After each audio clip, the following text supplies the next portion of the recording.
Hey, Whiskey Rock and Roller coming here to you. Whiskey Rock and Roller coming here at you, and I just wanted to say, how's everybody out there, man? We're going to talk a little bit about music today, man.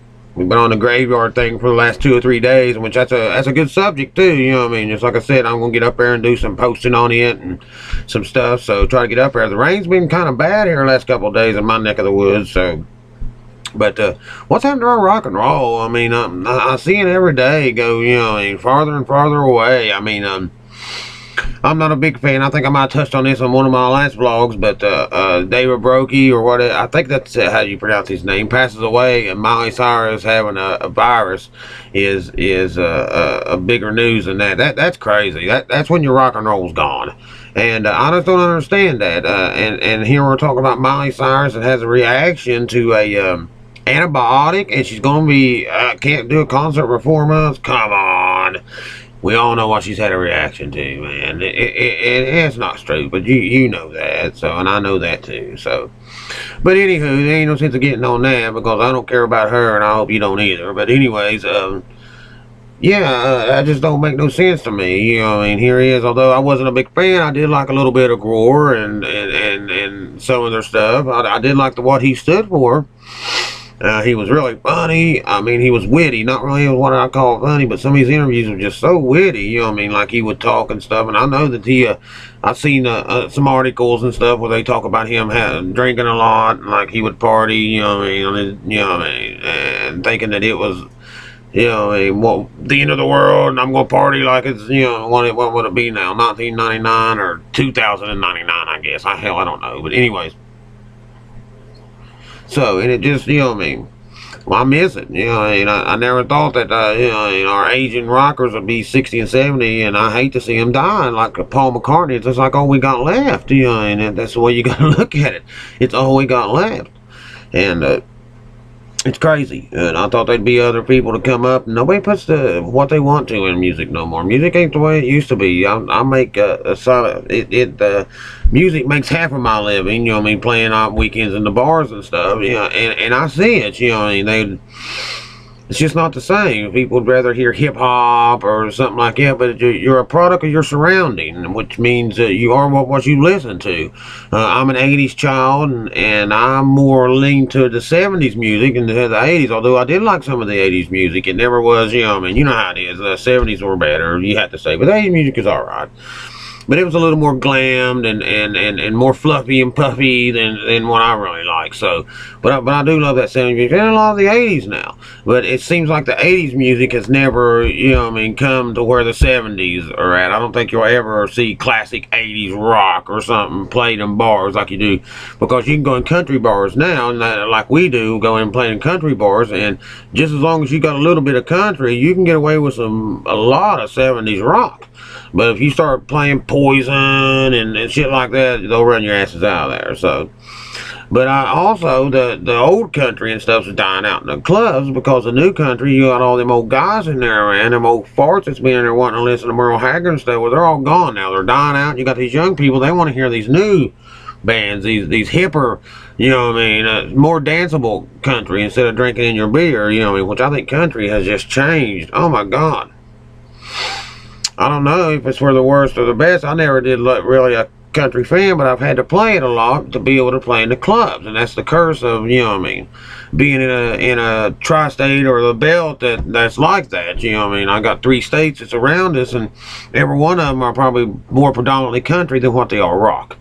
So, and but I'm more, you know, I mean, you know, I lean really towards the rock. You know, I mean, we lost Manzarek a 3 months ago, tragedy. You know, I mean, the last one that really burned the torch for the Doors. I hope Dinsmore or Krieger will pick it up and take it over, because it'd be a shame to let it go, because Manzarek believed in it. He believed that Morrison was God, that we would see him on the right hand of the throne, and he believed that. So, you know what I mean, and when you believe something like that so deep down, you know what I mean.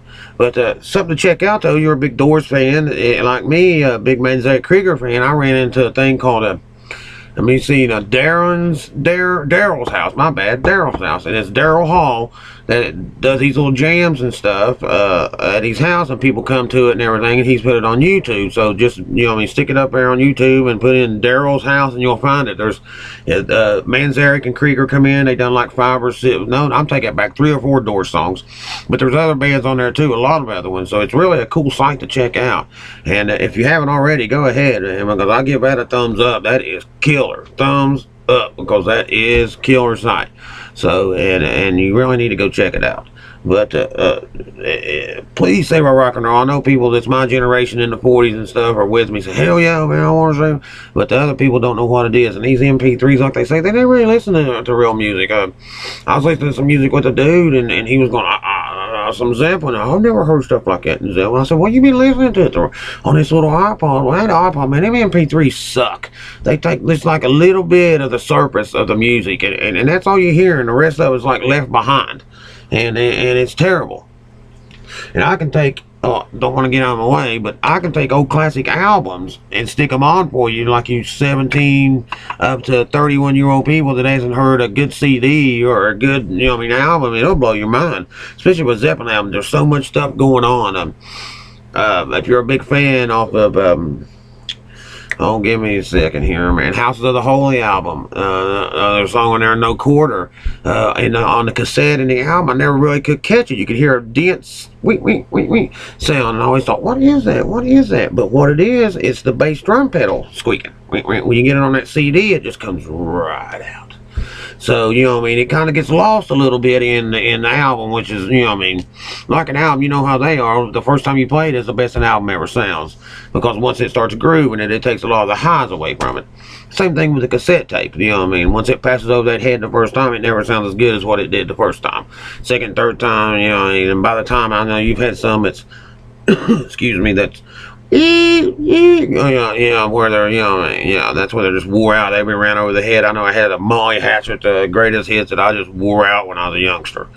And it was like it. I just tried to say, oh, come on, play one more time for me, one more time. Usually I'd get it, but I'd have to listen to all that to get my sound like the songs like Gator Country and stuff that I really, really dig. So, but, I kind of lost my train of thought there on Molly Hatchet. Such a big fan of the Hatchet. So I'm a Skinner fan too. I don't want to get off too far. I'm a big Skinner fan too. But that Hatchet, man, it sounds like it's more of a polished, sound. And then what it is, Skinner was good, but it wasn't near like the Hatchet. They were something else. Tight. If you ain't never listened to Molly Hatchet, go get you a good, They're so good, you don't even want to start with the greatest hits. You want to start out with maybe a Flirting with Disaster or Beating the Odds. Go straight to the album, because almost every song on it is killer, and you'll love it. So, but I guess I get off of here and let you have your ear back. But thanks for listening, and like, subscribe. And we'll constantly talk more of this stuff, man. We got a lot of stuff to talk about. Just like I said, I got a band. We'll shoot some stuff. I got some stuff to download on here of my band here in the next couple of weeks.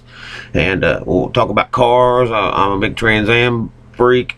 And so, and a lot to talk about. Maybe y'all can shoot me back questions and stuff, and we can talk about some things, But especially the music, man. Don't let it die. I always like to, say that, each generation need to keep something, let's keep our rock and roll. That's something that's lasted, it's set from, I guess you might as well say, to the 50s and on, because it was really touching it in the 40s. In the late 40s it started a little taste of it, but never got to where in the 50s where you had your Chuck Berrys and all them that was coming up, and then Elvis blew it out of the water. So but it all changed again in '64 when the Beatles invaded. So, it really changed.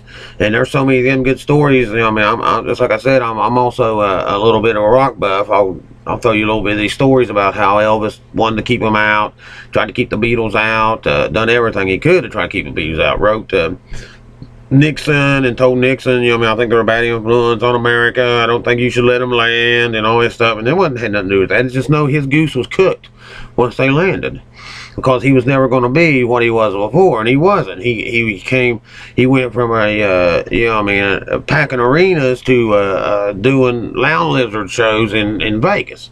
So it really put a toll on his career. You know what I mean? The Beatles coming. So, and that's why he, you know, I mean, definitely didn't want him away, and they only met him one time.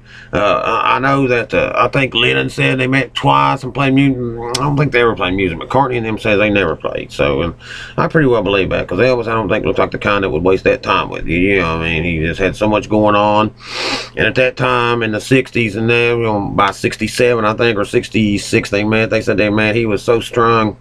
So, but I don't know. Bad deal, man. And ain't nothing worse than losing a rocker. So I shoot one out to David Brokey and Gwar. I hate it, man. Y'all jam, y'all rock. And I know it's hard to continue without him. So I hope you all can, you know what I mean, look back at the old stuff, and maybe you can, man. Maybe you can find somebody else, man. Another odorous, man. It'd be hard to do, man, because it's so cool. But you know what I mean. It'd be cool if you could. So. Just like I said, thanks a lot for letting me have your ear. Like, subscribe, and we'll get back on that graveyard stuff and get that going. And we'll keep on talking about rock and just a lot of different stuff. And I'll take you out driving around. We'll have a good time, man. So thanks for letting me have your ear. And this is Whiskey Rock and Roller saying, don't ever let rock and roll die. See you next time.